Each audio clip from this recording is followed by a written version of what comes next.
কুমার রায়ের লেখা একটি মজার কবিতা সাবধান।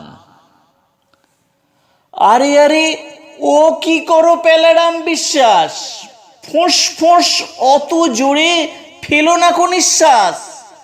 জানো নাকি সে বছর ও পাড়ার ভূতনাথ নিঃশ্বাস নিতে গিয়ে হয়েছিল কুপোকাত। হাঁপ ছাড়ো হাঁস ফাঁস ওরকম হাঁ করে, মুখে যদি ঢুকে বসে পোকা মাছি মাকড়ে। বিপিনের খুঁড়ো হয় বুড়ো সেই হল রায়, মাছি খেয়ে 5 মাস ভুগেছিল কলেরা। তাই বলি সাবধান, করোনা কো ধূপধাপ, টিপি টিপি পায়ে পায়ে চলে যাও চুপচাপ। যেও না গো আগে পিছে, যেও না কো নাইনে, সাবধানে বাঁচে লোকে এই লেখে আইনে।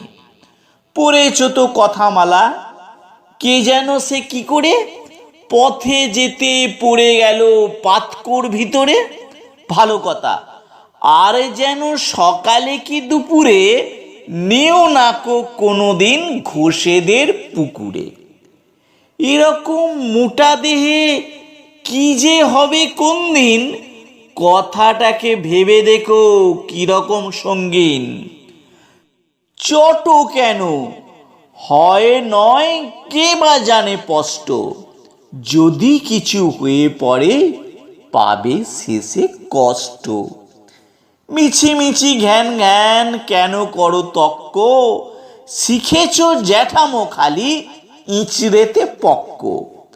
মানবে না কোনো কথা চলা ফেরা আহারে, একদিন টের পাবে ঠেলা কয় কাহারে। রমেশের মেজ মামা সেও ছিল সিয়ানা, যদি বলি ভালো কথা কানে কিছু নেও না। শেষকালে একদিন চাঁদনির বাজারে পড়ে গেল গাড়ি চাপা রাস্তার মাঝারে।